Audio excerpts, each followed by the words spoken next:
Selamat pagi, Bu. Selalu terlambat. Kamu deh, pasti terlambat. Maaf, Bu. Saya... Apa? Apa coba? Alasan kamu apa lagi? Kapan sih kamu tidak terlambat? Malas sekali ya kamu jadi anak. Saya... Dasar pemalas. Gak kapok-kapok sih kamu. Sudah berapa kali terlambat? Sana, kamu keliling lapangan basket 2 kali. Kenapa saya harus keliling lapangan basket, Bu? Kenapa? Kamu mau lawan ibu? Berani-beraninya jawab. Sudah terlambat, masih berani jawab pula. Sekarang, keliling lapangan basket 5 kali sekalian. Biar kapok. Cepat!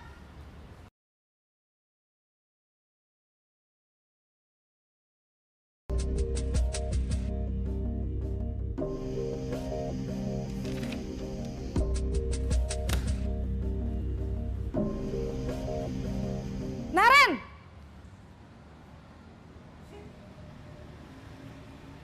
Selamat pagi, Bu. Naren. Kamu kenapa terlambat lagi, Nak? Ya Tuhan, Naren. Kamu senang ya bikin ibu susah ya? Kalau kamu terlambat lagi, nanti ibu yang ditegur bapak kepala sekolah, Nak. Disangka ibu tidak bisa membina kamu.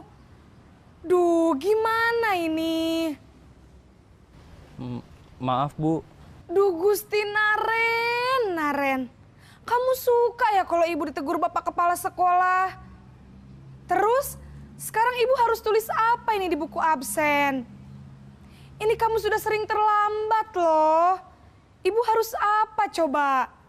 Maaf, Bu. Maaf sekali. Ya sudah, lain kali jangan bikin ibu susah lagi ya, Nak ya. Ibu tidak akan kuat lagi kalau kamu begini terus. Bisa jantungan kalau ibu ditegur bapak kepala sekolah.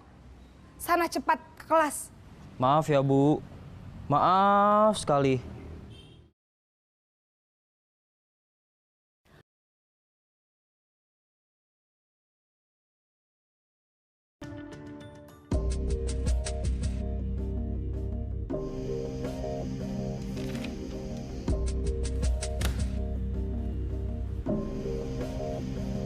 Naren!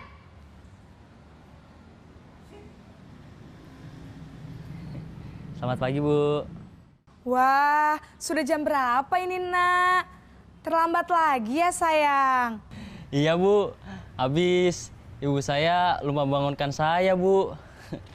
Kamu malah menyalahkan ibu kamu. Kamu bukannya anak yang larinya paling kenceng. Kok terlambat sih? Iya, Bu. Saya memang terlambat bangun tadi. Jadi, biarpun saya lari kencang, tetap gak kekejar, Bu. Ya sudah sana, nanti lain kali larinya lebih kenceng lagi ya. Biar gak terlambat lagi. Bikin seneng ibu, demi ibu. Bisa kan? Bisa lah, Bu. Ya sudah sana masuk kelas. Ibu beresin urusan absen kamu. Kamu ini ada-ada saja.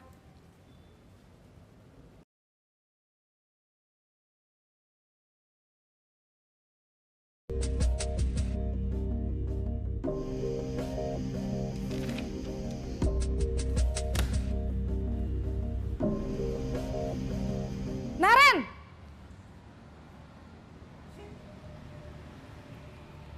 Selamat pagi, Bu.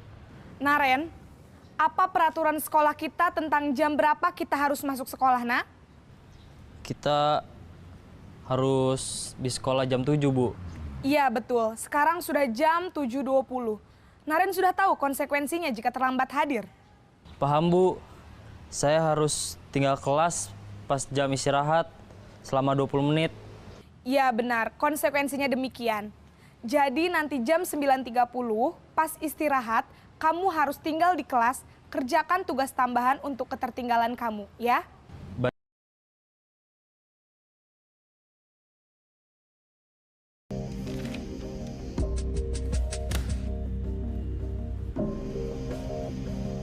Naren!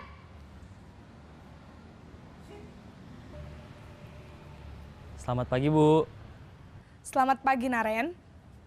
Maaf Bu, saya terlambat. Iya, sekolah masuknya jam 7, sekarang sudah jam 7.20. Jadi sekarang bagaimana ini, Naren? Maaf Bu, saya lupa setel alarm saya semalam. Baiklah, menurut kamu, keyakinan sekolah yang mana yang perlu kamu tingkatkan? Hmm, Menghargai diri sendiri dan orang lain mungkin ya Bu. Setuju. Jadi, apakah Naren meyakini prinsip saling menghormati tersebut? Iya Bu, saya meyakininya. Apakah Naren bersedia memperbaiki masalah keterlambatan ini? Bersedia Bu. Bagaimana kamu akan perbaiki masalah keterlambatan ini? Saya akan coba untuk tidak lupa menyetel alarm saya Bu. Baik, kalau Naren lupa menyetel alarm di rumah, ada orang yang kira-kira bisa bantu mengingatkan tidak? Ada Bu, kakak saya, Kak Ema. Ada lagi selain Kak Ema?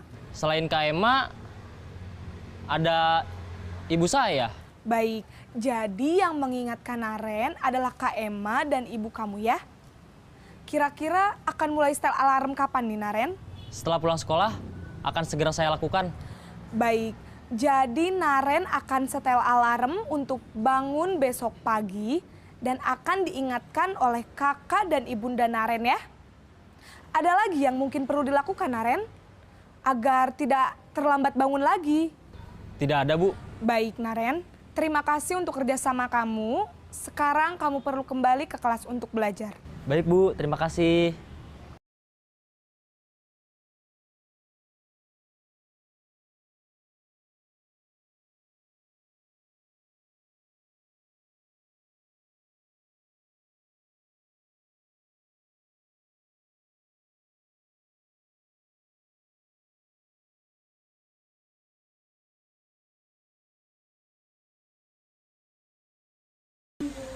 Apa kabar hari ini? Iya baik Bu. Baik. Felicia, hari ini Ibu dengar kabar kalau di kelas itu gaduh berisik yang disebabkan oleh Felicia, benar atau tidak? Iya Bu. Kenapa Felicia melakukan hal itu? Karena minum main-main Bu. Kenapa membuat berisik kelas? Kan teman-teman sedang belajar di kelas.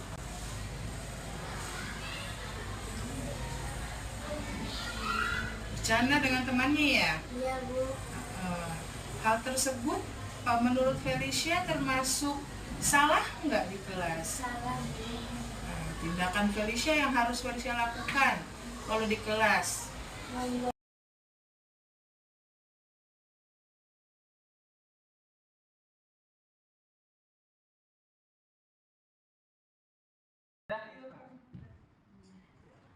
Assalamualaikum warahmatullahi wabarakatuh.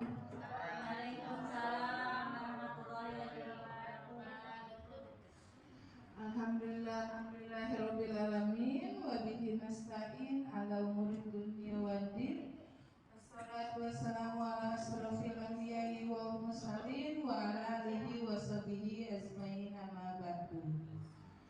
Yang saya hormati Bapak Kepala Sekolah SD Al Mustafa, Bapak Angga Bagaskara SH. Yang saya hormati Wakil Kepala Sekolah SD Al Mustafa, Ibu Fitriani Ulfa SPD.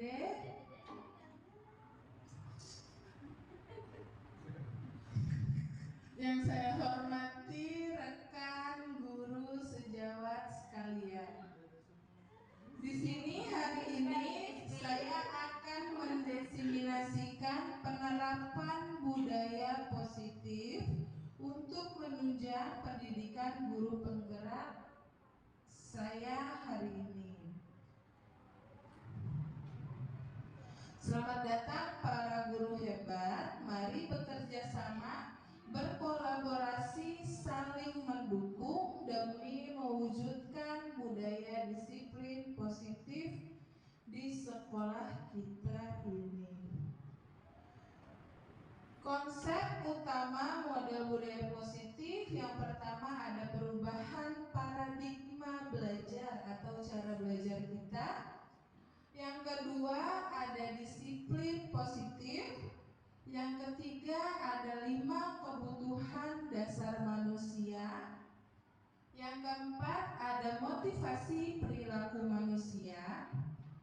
Yang kelima ada posisi kontrol restitusi, dan yang terakhir ada segitiga restitusi.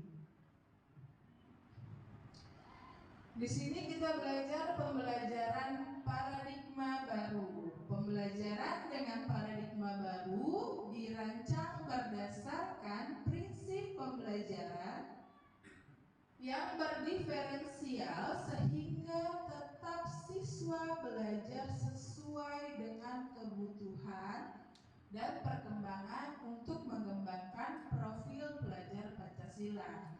Seperti yang sudah kita ketahui, di kurikulum Merdeka itu ada 6 profil belajar Pancasila, yaitu ada beriman dan bertakwa, mandiri, bernalar kritis, kreatif, bergotong royong, dan berkebinekaan global. Di sini ada disiplin positif. Disiplin positif merupakan salah satu cara penerapan disiplin yang bertujuan untuk menumbuhkan kesadaran serta memberdayakan siswa untuk melakukan sesuatu tanpa adanya ancaman ataupun hukuman. Sebagai pendidik, tujuan kita yaitu menciptakan anak-anak yang memiliki disiplin diri sehingga mereka bisa berperilaku yang mengacu pada nilai-nilai kebajikan. Makna kata disiplin dimaknai menjadi sesuatu yang dilakukan seseorang pada orang lain untuk mendapatkan kepatuhan. Kita cenderung menghubungkan disiplin dengan ketidaknyamanan. Seperti contoh ini Bapak Ibu, kita sebenarnya secara tidak langsung sudah melakukan disiplin positif di sekolah kita. Seperti kalau pagi hari ada Bapak Ibunya menyambut siswa, itu sama aja dengan anak-anak itu menghormati para guru yang ada di situ, menghargai teman-temannya, bekerja sama, ataupun piket di kelas, itu juga termasuk di dalam disiplin positif. Ya, kita lanjutkan.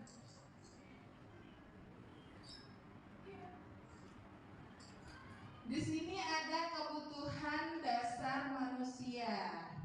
Yang pertama ada bertahan hidup, kasih sayang dan rasa diterima, penguasaan, kebebasan dan kesenangan. Setiap manusia pasti butuh bertahan hidup, mulai dari sandang, pangan dan papannya. Kasih sayang dan rasa diterima. Nah, manusia juga bisa ataupun butuh dasar tersebut, butuh rasa kasih sayang baik terhadap orang tua ataupun di lingkungan sekitarnya, dan merasa diterima di lingkungannya, baik lingkungan rumah, lingkungan sekolah ataupun di masyarakat sekitar. Kalau bagian penguasaan itu manusia bisa saja itu butuh atau berhak berpendapat dimanapun dia berada, bebas berpendapat. Seperti kebebasan, dia bebas berpendapat, bebas memiliki apa yang mereka inginkan. Terus kita lanjut di kesenangan juga. Manusia dasarnya itu membutuhkan rasa kesenangan. Seperti Bapak Ibu butuh kesenangan juga kan Bapak Ibu? Enggak butuh ya. Gajian betul ya Bu. Kita lanjut, ada motivasi perilaku manusia. Motivasi merupakan dorongan yang timbul pada seseorang secara sadar ataupun tidak sadar untuk melakukan perbuatan atau tindakan dengan tujuan tertentu. Yang pertama, Menghindari ketidaknyamanan dan hukuman. Murid melakukan disiplin diri karena ia takut akan hukuman. Ini merupakan termasuk motivasi ekstrinsik. Ada yang tahu nggak motivasi ekstrinsik?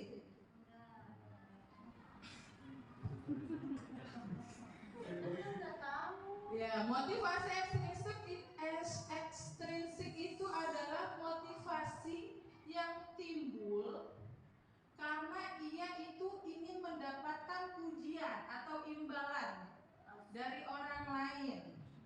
Nah, jadi misalkan ada murid kita, saya mau masuk nggak telat gitu. Nah, supaya takut dihukum sama Bu Dini, takut dihukum sama Bu Fitri. Kalau dia nggak telat, dia dapat, bagus banget ya kamu nggak telat, ibu kasih duit ya 10.000. Itu dia punya motivasi ekstrinsik tersendiri, tapi tanpa adanya kesadaran dirinya, hanya ingin mendapatkan pujian. Yang kedua ada mendapatkan imbalan atau penghargaan. Siswa melakukan disiplin diri karena ia mengharapkan imbalan atau pujian dari orang lain. Hal ini termasuk motivasi ekstrinsik kayak piket, pengen dipuji sama gurunya, ini mah baik ini mah ngerjain bagus ini, gitu. Siapa Bu? Oh ya. Iya. Kita lanjutkan menghargai nilai-nilai kebajikan diri sendiri. Siswa melakukan disiplin diri karena sadar akan nilai-nilai kebajikan yang ada pada dirinya.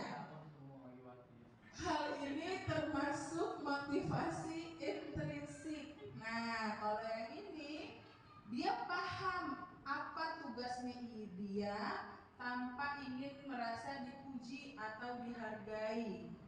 Nah, ini siswa nih. Ada nggak Bapak Ibu murid kita yang kayak gini? Ya. Nggak ada kayaknya ya. Enggak ada. Di sini saya punya konsep disiplin dengan identitas yang gagal. Nah, kalau kita menggunakan hukuman, murid akan takut datang ke sekolah, takut sama pelajaran kita, terus tidak nyaman.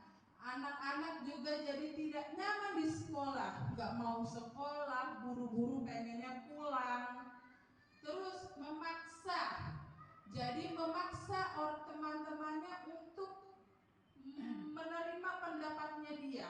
Jadi dia tidak mau dipaksa sama orang, tapi dia memaksa temannya untuk mendengarkan dia. Murid menyembunyikan kesalahan, dia tidak bisa jujur sama guru-gurunya. Dia tidak bisa terbuka dengan guru-gurunya karena takut dihukum. Yang terakhir, murid menjadi rendah diri, jadi minder guru-guru. Murid itu jadi minder. Kalau misalkan kita setiap hari kasih hukuman, itu murid akan minder. Kalau kita ngasih setiap hari penghargaan, nah pembelajaran yang kita lakukan itu tidak akan efektif di kelas. Setiap hari kalau dia nilainya bagus kasih 10.000, kasih 20.000. Sebulan udah berapa? Habis gaji kita ya Bapak Ibu ya. Lanjut, mematikan kreativitas.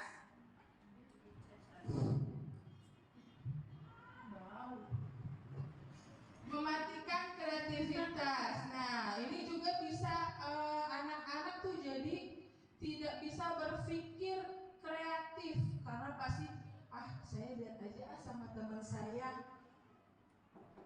Siapa tahu aja kalau nilai saya bagus, saya dapat penghargaan, dapat uang, dapat piala, dapat hadiah. Itu mematikan yang tadinya dia punya ide yang baru, beda dari temannya.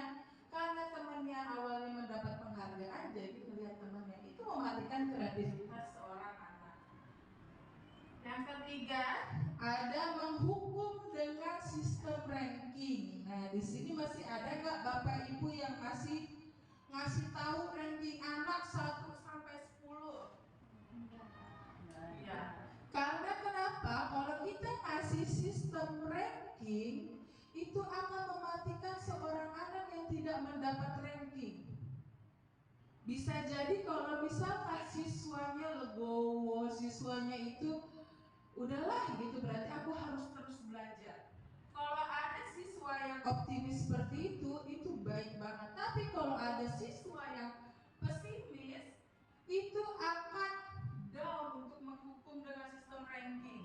Dia itu jadi tidak mau sekolah, bahkan bisa aja dia tidak mau ada pelajaran si bapak guru tersebut, dia tidak mau ada pelajaran ibu guru tersebut. Ya. Yang terakhir ada merampas hak menghargai dirinya. Nah, dia akan melakukan segala cara untuk mendapatkan penghargaan tersebut. Misalkan ya udah, kamu kalau mau dapat nilai 10, jungkir balik.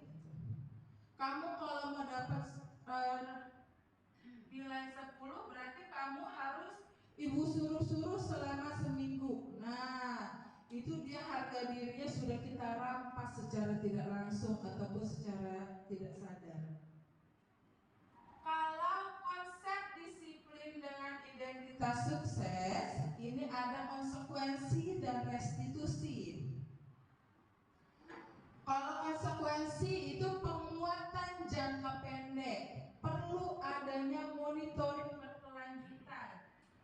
Adanya monitoring berkelanjutan itu adalah, jadi Bapak Ibu itu kalau misalkan kita kasih konsekuensi ke anak, kita terus perhatikan, jangan ditinggal aja. Ya udah nak, kamu kan telat, ibu kasih tugas memunguti sampah ya. Nah, Bapak Ibu diperhatikan, jangan ditinggalkan. Itu namanya monitoring berkelanjutan atau stimulus respon. Bapak Ibu itu kasih stimulus, terus Bapak Ibu respon apa kegiatan yang dilakukan anak tersebut. Lanjut, ada siswa mematuhi peraturan. Nah, siswa juga kan kita punya peraturan. Siswa itu harus mematuhi. Bagaimana caranya agar siswa tersebut mematuhi peraturan dengan senang hati tanpa adanya paksaan dari kita. Lanjut, ada kehilangan waktu untuk merenungi kesalahan. Nah, jadi anak-anak udah sebodoh amat kalau kayak gini ya. Terus restitusi, siswa bertanggung jawab atas perilakunya. Kadang ada suka saya lihat ada siswa melakukan apa, dia saling tuduh menuduh. Nah, bagaimana kita bisa merestitusikan siswa agar bertanggung jawab atas perilakunya? Dengan apa? Dengan stimulus atau respon kita bisa. Terus ada fokus pada pemecahan masalah jangka panjang. Fokus pada pemecahan masalah jangka panjang yaitu adalah kita bisa memecahkan masalah murid kita, baik di kelas siapa aja. Jadi murid kita itu bukan saya punya murid kelas 6 berarti murid saya kelas 6 doang. Enggak, kita juga harus bisa memecahkan masalah anak tersebut. Mungkin dengan misalkan saya melihat anaknya Bu Ida bagaimana kita konsultasi dengan wali kelasnya yaitu Bu Ida gitu. Nah, jangka panjangnya seperti apa supaya anak tersebut tidak melakukannya lagi. Lanjut, menghormati dan menghargai dirinya dan orang lain. Nah, jika anak tersebut sudah melakukan konsekuensi, biasanya anak tersebut akan menghormati dan menghargai dirinya. Yang terakhir ada siswa bersemangat memperbaiki kesalahannya. Jadi siswa tersebut itu tidak pesimis, jadi optimis. Oke deh, mulai sekarang aku tidak akan melakukan telat lagi. 20 menit sebelum masuk pelajaran aku akan masuk. Nah, itu akan bersemangat anak-anak. Kita lanjutkan, ada konsep disiplin pendekatan restitusi. Restitusi adalah pendekatan yang berfokus pada pemulihan dan perbaikan daripada hukuman. Tujuannya adalah untuk membantu murid memahami dampak tindakan mereka, memperbaiki kesalahan dan bertanggung jawab atas perbuatan mereka. Jadi restitusi itu adalah kita mendekati anak tersebut, bukannya Jadidan, sini, kamu ngapain tadi? Pas udah diomelin, udah langsung dihukum. Itu tidak termasuk dalam restitusi. Kita pendekatan dulu, kita berfokus dulu terhadap anak-anak tersebut, masalahnya apa, kita mendengar dari beberapa pihak.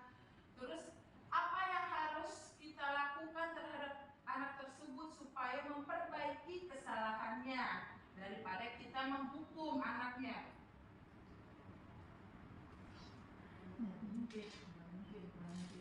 Lanjut, ada ciri-ciri restitusi, yaitu pemulihan hubungan dan perbaikan kesalahan daripada sekedar memberikan hukuman. Yang kedua, memotivasi murid untuk mengambil tanggung jawab. Yang ketiga, menyediakan kesempatan bagi murid untuk belajar dari pengalaman. Yang keempat, membantu murid memahami perasaannya. Lanjut, perbedaannya. Di sini saya ngambil contoh kasus siswa yang mencontek saat sedang ujian. Jika kita melakukan hukuman, berarti guru menghukum siswa untuk keluar kelas saat ujian berlangsung. Ini bagian hukuman ya kalau kita menghukum. Yang kedua, guru marah dan siswa menjadi takut dan terdiam. Kalau kita melakukan dengan konsekuensi, guru memberikan konsekuensi untuk mengerjakan ujiannya sendiri di ruang guru, itu konsekuensi. Yang kedua, guru bersifat tegas dan siswa dapat menghormati peraturan. Yang ketiga, jika kita menggunakan restitusi, guru menanyakan kesepakatan kelas atau keyakinan kelas. Nah, saya tanya Bapak Ibu, di kelas sudah ada kesepakatan kelas belum? Yang ditempel di ruang guru.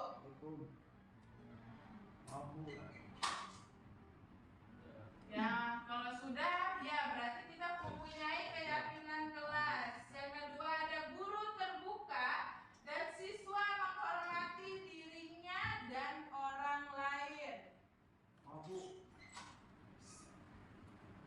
Di sini ada posisi kontrol restitusi. Yang pertama, menghukum, membuat rasa bersalah, teman, sebagai pemantau dan sebagai manajer.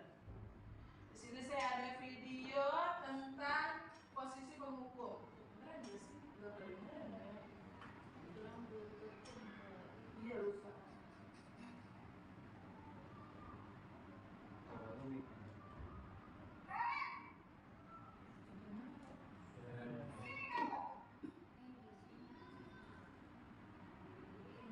Ada ininya kok.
Di sini posisinya sebagai penghukum, yaitu tadi tuh si ibu-ibu menghardik, menunjuk-nunjuk, bertolak pinggang dan membentak. Kamu ngapain telat? Seperti itu ya. Hukumannya fisik maupun verbal. Udah diomongin secara kasar, secara frontal, tapi fisik juga tuh keliling lapangan basket. Nah, dampaknya apa kalau kita sebagai posisi penghukum nih, sebagai guru? Murid akan cenderung menjadi pemberontak, jadi bengal kalau bahasa saya, jadi tidak mau diatur. Murid menjadi pendendam dengan gurunya dan tidak menyukai gurunya, apalagi pelajarannya. Kita lanjut, posisi membuat merasa bersalah. Ini posisi guru ya. Kalau kita sebagai pembuat merasa bersalah.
Nah, di sini posisinya guru sebagai pembuat rasa bersalah.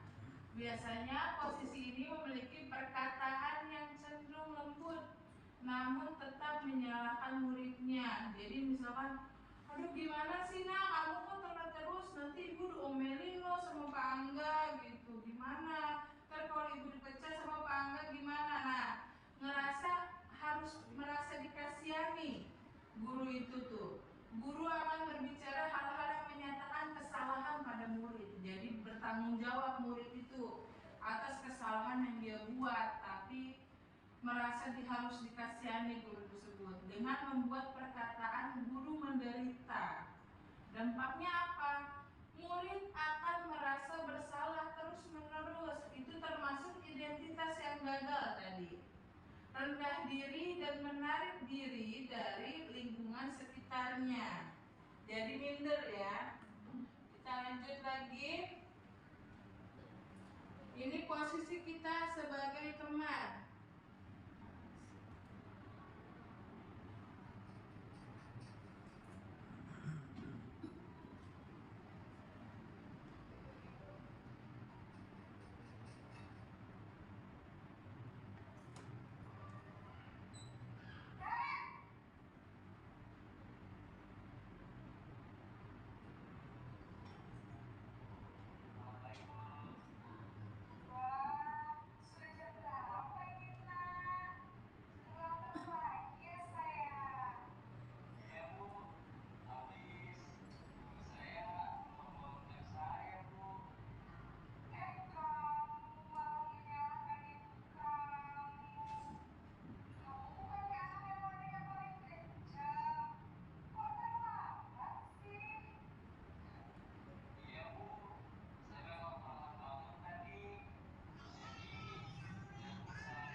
membuat murid akan merasa senang dan aman dan lebih cenderung bersenda gurau atau bercanda ya untuk menghangatkan dan mencairkan suasana.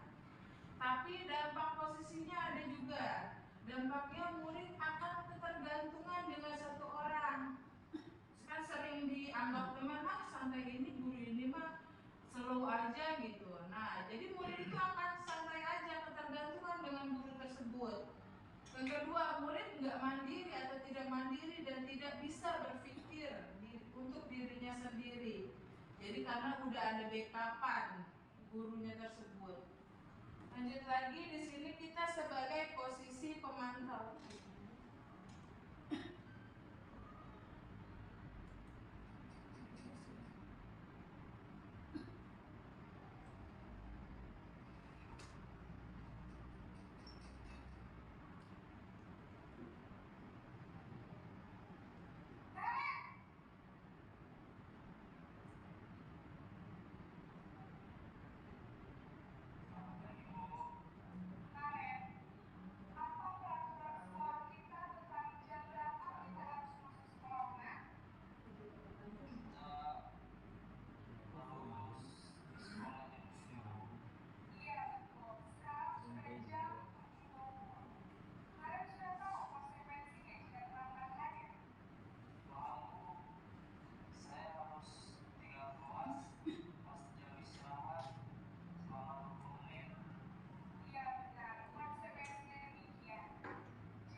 Di sini kita sebagai guru, sebagai pemantau, yaitu seorang pemantau akan bersuara datar, tidak emosional, tidak bercanda atau bersenda gurau, ataupun bernada tinggi. Terciptanya identitas diri yang positif atau berhasil. Pemantau perlu senantiasa memantau pada saat murid diberikan sanksi atau hukuman, dan guru harus selalu mengawasinya. Dampaknya apa?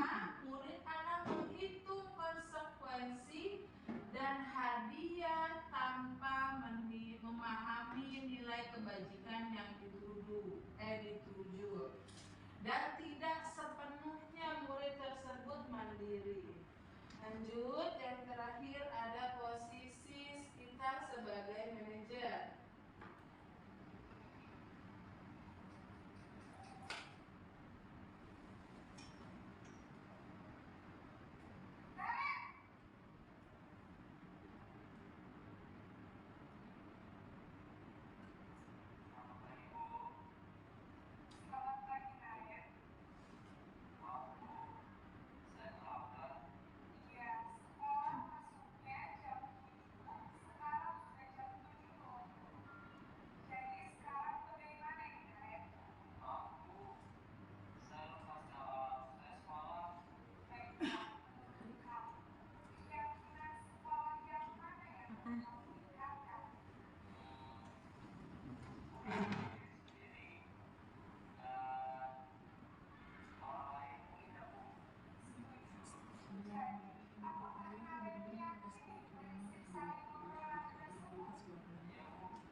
formal, tidak emosional, tidak terlalu ramah, dan tidak terlalu bernada tinggi. Di sini terciptanya identitas positif yang berhasil. Guru akan dengan tulus mengajukan pertanyaan-pertanyaan bermakna yang akan membuka pikiran murid. Jadi si murid tersebut bisa bernalar apa yang ia lakukan, dampaknya apa, terus apa solusi yang harus ia lakukan atas kesalahan ia. Terus guru membimbing murid untuk menyelesaikan masalahnya secara mandiri. Dampaknya, murid akan lebih mandiri, percaya diri, dan dapat memecahkan masalahnya sendiri. Jadi posisinya Bapak Ibu milih apa? Manajer, teman, pemantau, membuat rasa bersalah, atau hukuman? Teman manajer. Teman manajer. Manajer ya, tetapi tidak terlalu ramah kalau manajer. Apakah bisa di sekolah dasar itu bisa anak-anak menerapkan kita sebagai posisi manajer?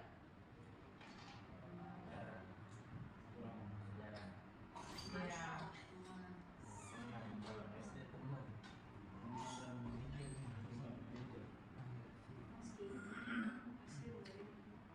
Ya, sebenarnya kita bisa sebagai posisi manajer, tetapi kita harus sedikit ramah ya, walaupun di sini tidak terlalu ramah. Kita lanjutkan. Di sini ada keyakinan kelas. Mengapa keyakinan kelas? Mengapa tidak peraturan kelas saja? Nah, mengapa kita memiliki peraturan tentang penggunaan helm pada saat mengendarai kendaraan roda 2? Yang kedua, mengapa kita memiliki peraturan tentang penggunaan masker dan selalu mencuci tangan setiap saat? Di sini, bagaimana pembentukan keyakinan kelas? Lebih abstrak dari peraturan, berupa pernyataan universal, dibuat dalam bentuk positif, sedikit saja agar mudah diingat, sesuai dengan kondisi kelas dan sekolah agar mudah diterapkan. Semua warga kelas atau sekolah dilibatkan dalam membuat keyakinan kelas. Kalau saya membuat keyakinan kelas pada saat awal kita masuk pembelajaran, di pembelajaran tersebut kita menggunakan keyakinan kelas atau kesepakatan kelas. Kesepakatan kelas itu adalah misalkan boleh telat masuk kelas 5 menit sebelum bel atau sesudah bel. Boleh, tapi kita kalau budaya positif biasanya itu tidak boleh mengatakan atau tidak boleh menggunakan kata tidak atau jangan. Misalkan tidak boleh ke WC. Nah, baik kata-katanya apa kalau tidak boleh ke WC saat belajar? Belajarnya berarti ya.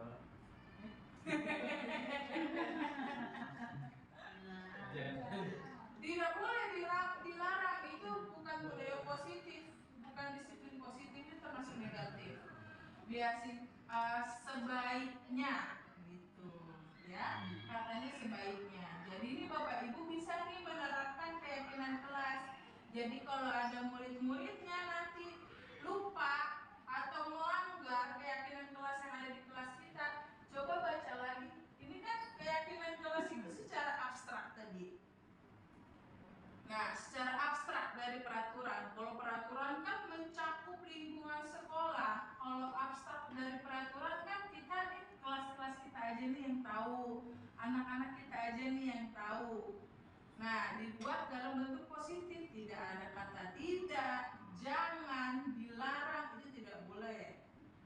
Sedikit saja agar mudah diingat, misalkan boleh makan di kelas. Nah, itu termasuk keyakinan atau kesepakatan kalian di kelas seperti apa.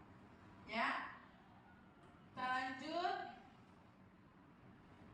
Di sini ada segitiga restitusi, yaitu ada menstabilkan identitas, validasi tindakan yang salah, dan menyatakan keyakinan.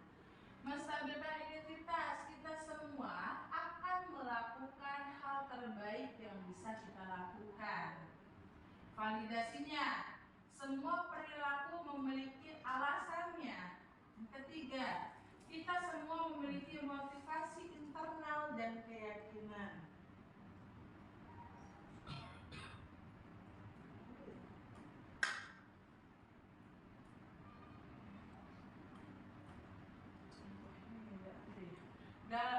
Di dalam contoh segitiga restitusi, misalkan kita punya siswa yang bermasalah.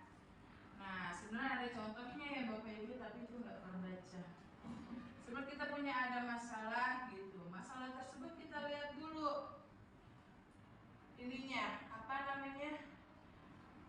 Menstabilkan identitas. Kita harus tanya dulu masalahnya apa, tindakannya apa yang sudah dilakukan. Kita tanya kedua belah pihak, misalkan kalau dia bertengkar, masalahnya apa nak gitu, benar tidak atau enggak, benar tidak kamu mencontek, benar tidak kamu bertengkar di kelas, itu ditanyakan. Mau validasi tindakan yang salah, kita tanya, kamu melakukan hal ini atas dasar apa? Karena setiap perilaku anak-anak itu pasti ada alasannya. Kenapa dia bertengkar, kenapa dia bercanda di kelas, itu pasti ada alasannya. Itu harus kita validasi, jangan main menghukum sendiri. Yang ketiga, menyatakan keyakinan. Kita semua memiliki motivasi internal dan keyakinan. Kita tanya, hal tersebut kalau kalian bertengkar, apakah kita sudah termasuk dalam keyakinan kelas kita yang kita sudah buat? Apakah sudah termasuk gitu? Makanya dari Bapak Ibu harus membuat keyakinan kelas. Jadi kalau misalkan anak tersebut melanggar, Bapak Ibu udah nih lihat keyakinan kelas kalian ada nggak untuk bertengkar seperti ya. Lanjut, dalam penerapan program disiplin positif, hendaknya guru memiliki standar kepribadian, profesional dan sosial yang baik, di mana guru mampu merefleksikan pada posisi kontrolnya saat ini. Bagaimana perjalanan ditanya sebagai among atau manajer yang menuntun murid-murid menjadi insan yang mandiri, merdeka, dan bertanggung jawab. Ya, jadi Bapak Ibu, dalam budaya positif ini Bapak Ibu sudah menerapkan belum dalam kesehariannya? Di kelas lah. Sudah, sekarang saya ingin merefleksikan Bapak Ibu, apa budaya positif apa saja yang sudah Bapak Ibu lakukan di dalam kelas.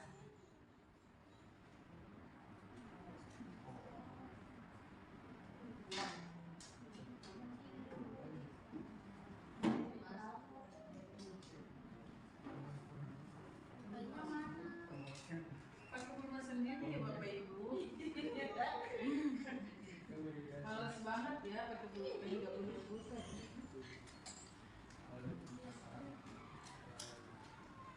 Ya, ditulis Bapak Ibu dampak positifnya yang budaya positif yang sudah Bapak Ibu lakukan di dalam pelajaran Bapak Ibu apa? Boleh ada penuh Kak? Saya mah ada positif negatif. Kan ditanya positif Bapak. Wajar. Berarti yang dampak atau budaya positif yang sudah Bapak Ibu lakukan apa saja? Nih, selama berarti hampir 2 bulan kan? Kejar-kejar siapa?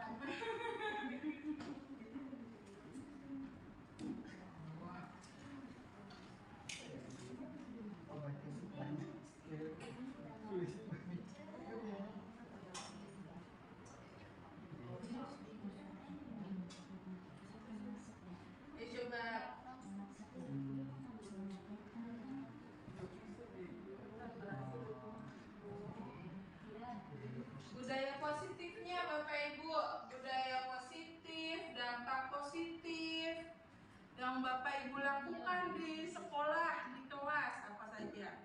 Kalau di Nggak boleh menghukum dulu. kan dampak positif Bapak Ibu. Contohnya tadi apa? Dampak positifnya kalau di kelas apa? Budaya positif yang sering Bapak Ibu lakukan terhadap anak-anak misalkan mengajarkan tanggung jawab dengan piket di kelas kayak gitu. Atau kalau di pelajaran apa? Budaya Iya, budaya positif yang Bapak Ibu lakukan di kelas. Di kelas ataupun di lapangan, Pak Reki.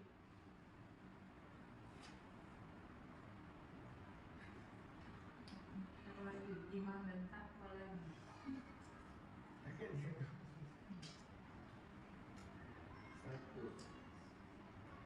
yang sering kita lakukan. Ya.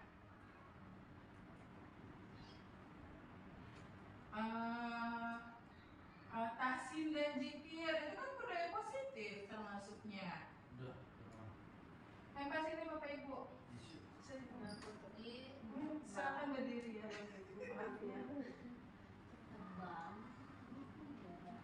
Dan dia udah pengalaman kemarin. Lah, belum mah ini pertanyaan itu belum. Masih ada lagi nggak? Ada, masih ada 2 juta. Fitri nggak punya ini ya Bu, spidol. Ini juga belum. Bu Fitri baru spidol. Ini kan nulis sekarang. Ini Bu salah dulu ya.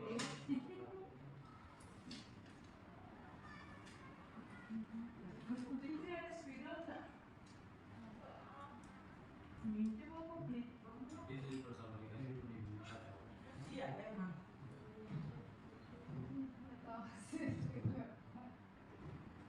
Bu.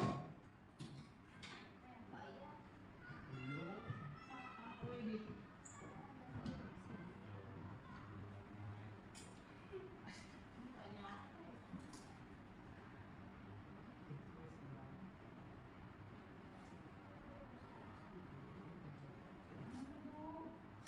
pelit banget ukur.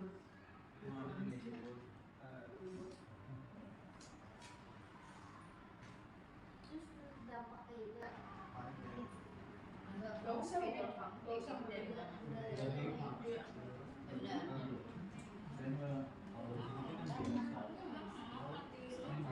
udah. Bagus aja gitu tuh. Iya. Beli saya beli sendiri.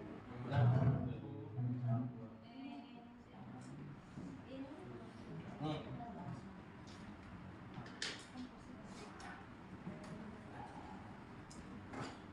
Iya Bapak Ibu. Iya, capek. Sebentar aja.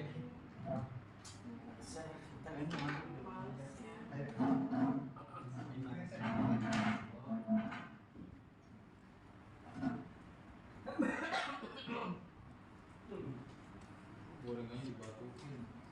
Curug. Lupa. Pakai ini.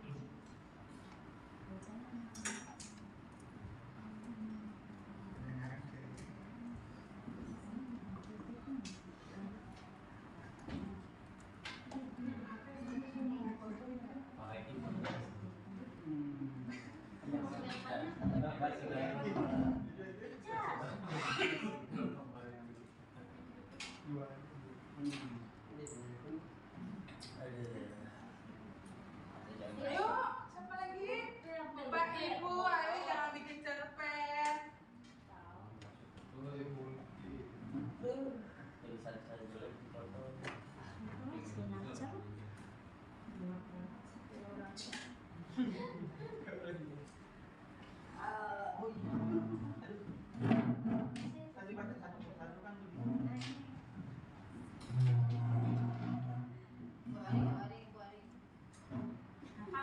Tinggal pakai jauhan. Pak Reki seukuran apa hari?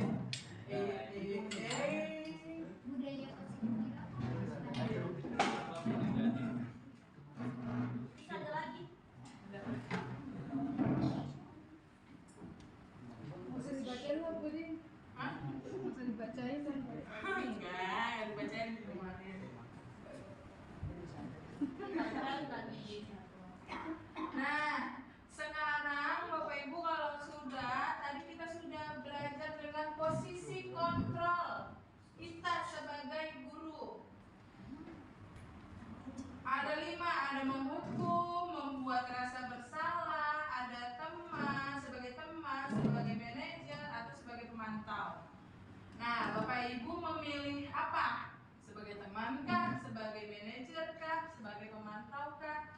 Jika memilih sebagai manajer, kenapa alasannya? Boleh 2. Boleh. Berikan alasannya. Boleh semuanya kalau yang mau. Berikan alasannya kenapa Bapak memilih posisi kontrol misalnya sebagai teman. Apakah itu efektif untuk anak-anak kita?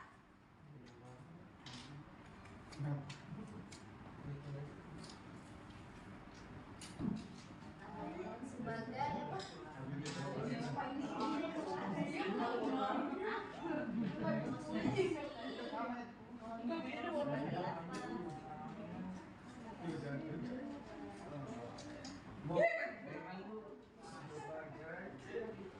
Buka lagi dong itunya.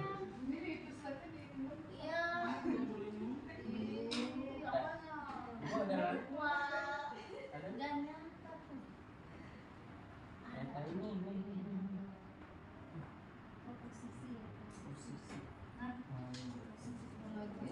yang baru dikasih tadi kan ajaran baru.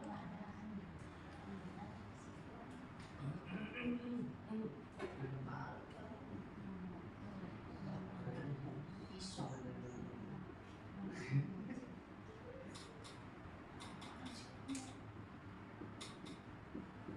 Lihat banget sih.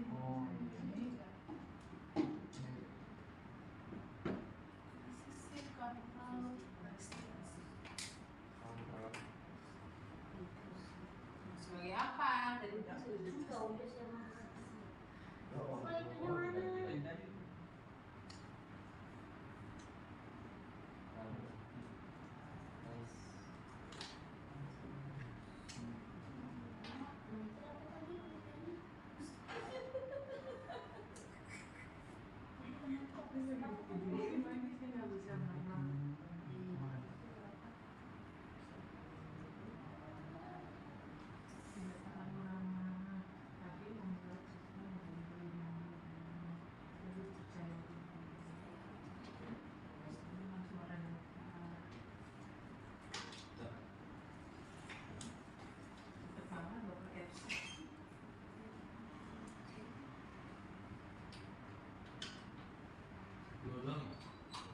Nah, satu lagi Pak. Posisi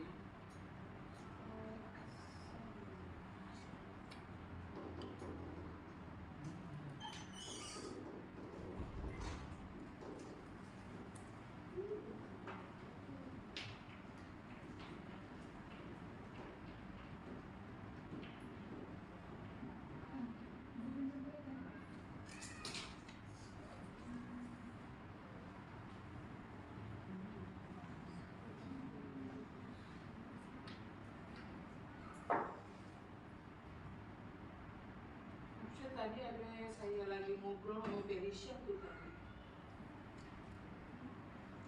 Saya di ruangan Bapak Angga. Udah dimasukin kan?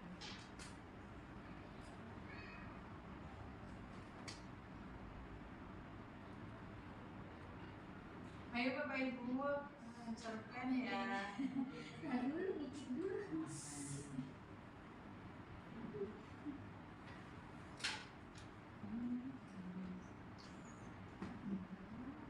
Versus manajer.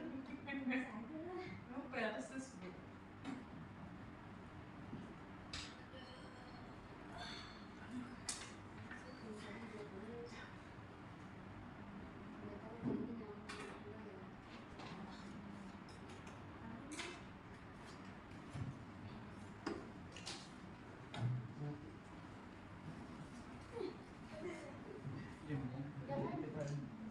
Lagi ntar.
Apa sih Fet?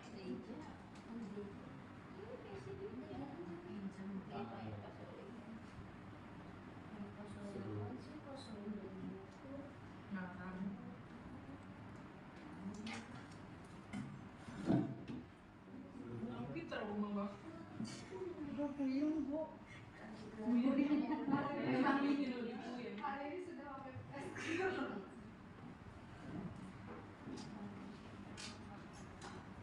Ayo Bu Meli, mari kita lanjut ya, biar mempercepat waktu. Nah, sesuai dengan kebutuhan dasar manusia. Menurut Bapak Ibu, dari kelima bertahan hidup, kasih sayang, penguasaan, kebebasan, kesenangan, mana yang menurut Bapak Ibu paling penting untuk Bapak Ibu? Kebutuhan dasar. Nah, berikan alasannya. Kenapa Bapak pilih bertahan hidup? Kenapa Bapak butuh kasih sayang? Kasih sayang dan rasa diterima. Ini boleh dua. Sayang. Boleh enggak? Enggak. Kebebasan, kebebasan. Saya pengen bebas.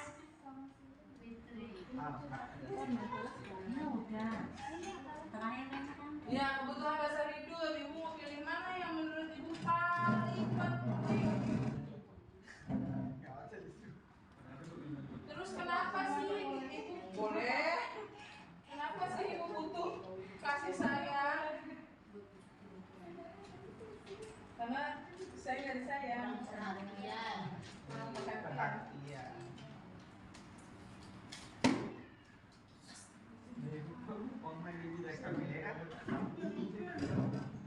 Pecah. Udah kok bikin pengertiannya. Alasannya. Alasannya apa Pak? Itu yang sama. Kira ada pakai alasan. Tahan hidup karena masih mau hidup. Masih lucu banget astagfirullah. Penguasaan karena saya butuh penguasaan. Harus saya butuh kebebasan. Singkat ya Bu Meli. Enggak salah.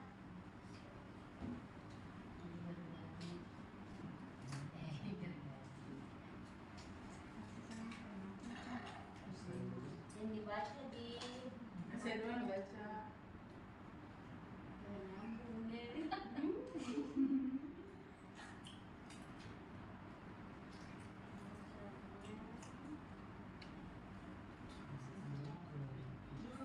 Saya mah pengen disayang-sayang dan dimanja-manja.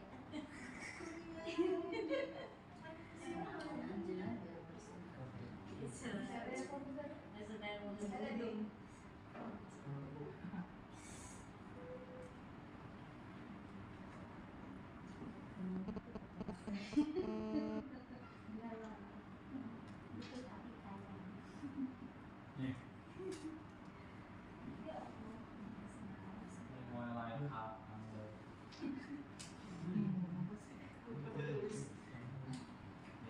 Tenang.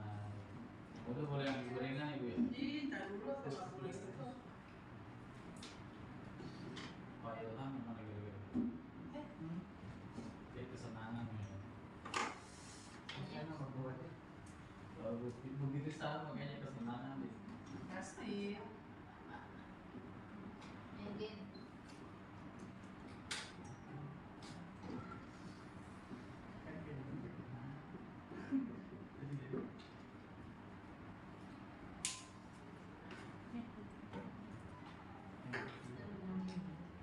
Baca dong punya saya.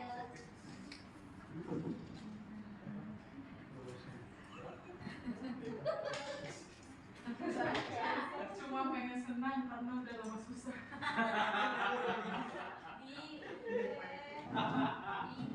Susah dari lahir ya. Begitunya mau susah ya. Kan sabar ya. Ayo Bu Ari, Bu yang amat kayaknya Bu. Ibu mau pilih, Ini udah lewat itu. Ibu mau pilih apa? Mau bertahan hidup kah? Jadi udah semua dia udah lewat. Apa? Ibu kasih saya sudah Ibu terima dengan baik. Udah semua dia udah lewat. Pak Ika tunggu. Harusnya udah 20. Oh iya lupa tuh nyantumin. Kasih sayang duit terutama. Iya, kasih sayang duit itu terutama. Biar duit. tidak boleh ngambil gorengan.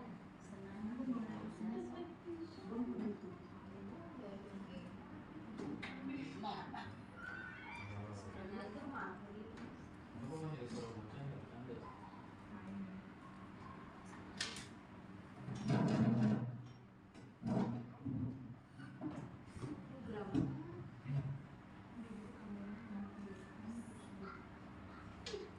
Cek.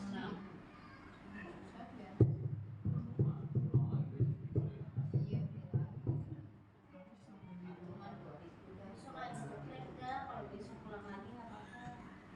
Harus aktif ya. Udah aktif. Udah aktif dong. ini semuanya sabil. Besok kita jadi sabian gitu. Ayo Barin. Ya, jadi segitu saja presentasi saya, diseminasi saya tentang penerapan budaya positif. Semoga kita bisa menerapkan budaya positif kita di sekolah kita agar sekolah kita menjadi lebih maju dan lebih kreatif lagi. Itu saja. Terima kasih. Wassalamualaikum warahmatullahi wabarakatuh.